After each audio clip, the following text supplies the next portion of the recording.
Hi everyone, my name is Barry. Welcome to my third video. Thank you so much to everyone who commented on the first two videos so far. So awesome. I've really enjoyed it a lot and I've been looking forward to making this video all week. So where were you on March 30th, 1981? If you were born yet. I was at college in Boston in the computer center building, and there was a classroom in the building, which is where I was hanging out at that moment. And I can peg the date because the TV was on and the news was on. That was the day that President Reagan got shot. So this guy comes over to me, another student that I know, and he starts talking to me. And he's talking and talking, and he's making eye contact, he's looking away, and he's starting to perspire, and he looks very nervous, and he finally comes clean. He's gay. He really likes me. Am I gay?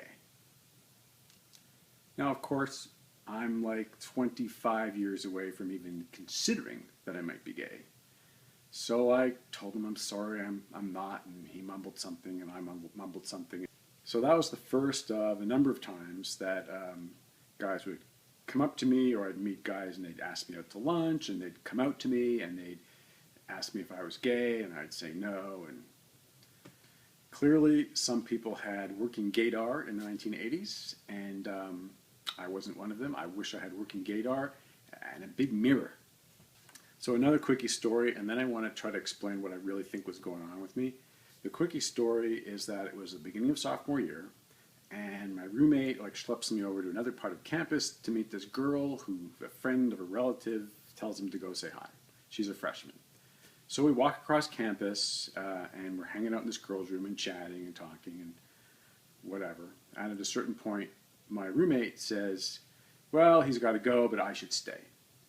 So he goes, and I stay, and I talk a little bit more, and we're getting along fine, and it's getting kind of late, and I say, well, good to meet you, and then I go.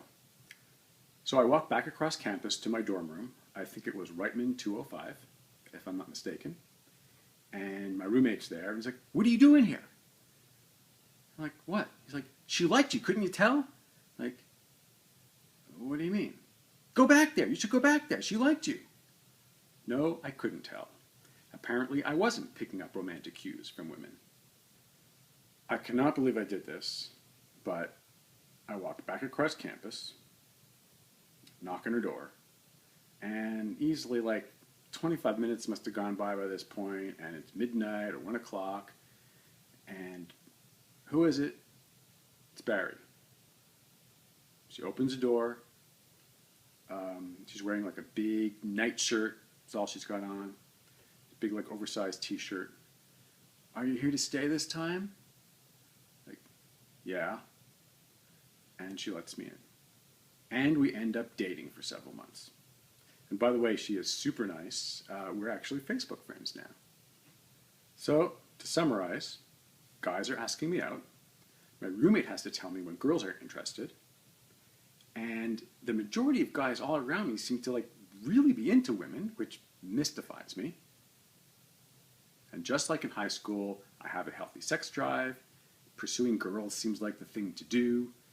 I like the selfish physical parts of the activity, and I'm not the least bit interested or curious in the female body. So it's pretty clear looking back that from a very young age, I had sucked in this really rigid life plan. It's as though I was brainwashed. I did not fully realize this until my mid-40s, but I was hell-bent on pursuing my personalized version of the Disney American dream. I needed to be a financially very successful CEO businessman type. I needed to be married to a really confident, outgoing, go-getter, Jewish lawyer type, or maybe a doctor. 2 or 3 kids, preferably boys, close in age to each other, and of course straight, and a whole long list of other details.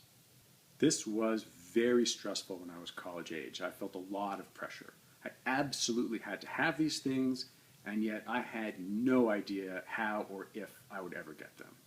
All around me, people in college seemed to be having a great time, and I wasn't. Things did not feel right.